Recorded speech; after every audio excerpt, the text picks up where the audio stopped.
জয় হিন্দ, জয় ভারত, ভারত মাতা কি জয়। নমস্কার, আমি চন্দন মণ্ডল, অল ইন্ডিয়া ড্রাইভার। তো দাদা ভাই, আমি 38 বছর ননস্টপ গাড়ি লাইনে আছি। তো বর্তমান আমার গাড়ি, আমি নিজের গাড়ি নিজে 22 বছর ব্যবসা করেছি। সবাই কম বেশি যারা আমাকে চিনেন তারা জানেন। তো 2018 সালে সুপ্রিম কোর্ট একটা রায় দেয় যে গাড়িগুলোর পাসিং, যেরকম গাড়ি আমার পাসিং বাড়াতে হবে বলে কেস করে tata, linen, Bharat Benz, Eicher সবাই মিলে কেস করাতে সুপ্রিম কোর্ট সে পাসিংটা বাড়িয়ে দেয়। তো অল ইন্ডিয়া, অল স্টেট বাড়িয়ে দিল, কিন্তু বেঙ্গল বাড়ালো না। সেই বাড়ালো 3.5 বছর পর, মানে 2018 থেকে 21-এর লাস্টে।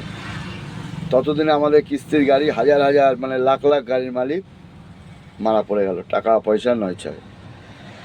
মাঝখান দিয়ে কী হলো, আমরা বেঘর হয়ে গেলাম।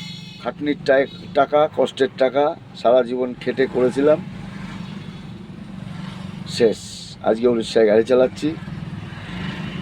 তো আমাদের বেঙ্গলের থেকে অন্য অন্য স্টেটে পেট্রোল ডিজেলে 10 টাকা 8 টাকা ফারাক, লাইটের বিল আকাশ পাতাল ডিফারেন্স।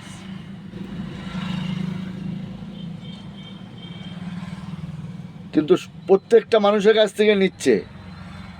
ডেভেলপ কি হচ্ছে, 8,000 স্কুল বন্ধ হয়ে গেছে।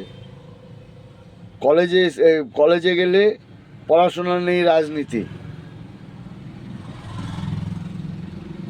স্কুলে ভর্তির আগে সিপিএম জামানায় ক টাকা ছিল, এখন ক টাকা ভর্তি হতে বাড়িয়ে দিয়েছে। কত বেড়েছে সেটা হিসাব করুন। হ্যাঁ বেড়েছে, উন্নয়ন হয়েছে। মদের দোকান প্রত্যেকটা গলিতে, বার প্রত্যেকটা এলাকায় 10টা 5টা করে 20টা করে বার। এইসব আনকালচার, অশিক্ষিত, চোর, চিটিংবাজ, ভিখারিকে রাজার সিংহাসনে বসিয়ে আমাদের বাঙালির অল ইন্ডিয়ায় বদনাম না করে, আমি চাইছি যে যারা এই হাতা খন্তি নিয়ে বেরিয়েছে, যে দাম বেড়েছে গ্যাসের, তাদেরকে বলবো দিদিভাই, আপনারা আনকালচার, আপনাদের বাচ্চা কাচ্চা হয়তো শিক্ষিত না, বা চুরি চামারি করে আপনারা খাবে সেই শিক্ষা দিচ্ছেন। অতএব আমাদের মতো বাঙালিকে কমসে কম ভাবেন আমাদের কথা, যে আমরা খেটে খাই, আমাদের বাচ্চাকে উচ্চ শিক্ষায় শিক্ষিত করেছি, চাকরি বাকরি করছে। ভেবেছিলাম আমাদের স্টেটে করবে, সেটা হয়নি। উচ্চ শিক্ষায় শিক্ষিত করিয়ে এখন বাইরে ব্যাঙ্গালোরে চাকরি করছে, আমি উড়িষ্যায় গাড়ি চালাচ্ছি। তো আপনাদের বাচ্চা কাচ্চা চুলোয় যাক, আপনাদের বাচ্চা কাচ্চা হিরোইন, গ্যাজাখোর বানাবে, মাতাল বানাবে, এসে আপনাকে খিস্তি খাস্তা দেবে, আপনারা ওটাই শুনবেন। ঠিক আছে, আপনারা এই কালচারের মানুষ। তো আপনাদের এই খন্তি মন্তি, হাতা খন্তি দেখিয়ে বেঙ্গলের বিশেষ করে কালচারটাকে নষ্ট করবেন না, এটুকুই বললাম। ঘৃণা লাগে আপনাদের, ধিৎকার, মানে ঘৃণা লাগে যে আপনারা বাঙালি কি না, না ক্রস বিটের, এটাই একটা লাগছে। আজকে বাঙালি ইন্ডিয়ার মধ্যে নাম্বার 1 স্টেট, সেই স্টেটটাকে কন্ডম করে দিল মমতা ব্যানার্জি। 10 বছর সিপিএমের মধ্যে 10 বছর জ্যোতিবাবু, এই বুদ্ধদেববাবু ভেবেছিল যে স্টেটটাকে বাঙালির মাথাটা উঁচু করব, ভালো লোকটাকে বাঙালি চিনতে পারলো না, নিয়ে আসলো কাকে, একটা চোর। বলে না, ভিখারির বাচ্চাকে সিংহাসনে খাওয়ালে সে ভিখারির চিন্তা ভাবনা।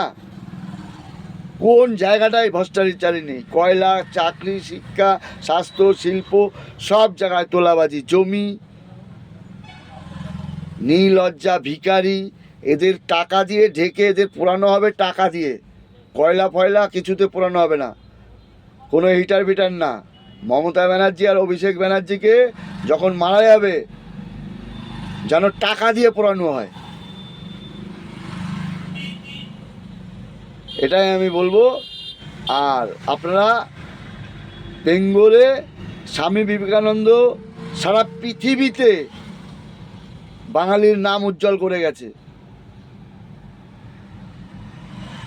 ধিৎকার লাগে আপনাদেরকে, আপনাদের আনকালচার, আপনারা বাঙালি কালচার জানেন না। বাঙালির মানটা কোথায় ওয়ার্ল্ডে, সারা ইন্ডিয়ায়। ছি। জয় হিন্দ, জয় ভারত, ভারত মাতা কি জয়, হর হর মহাদেব।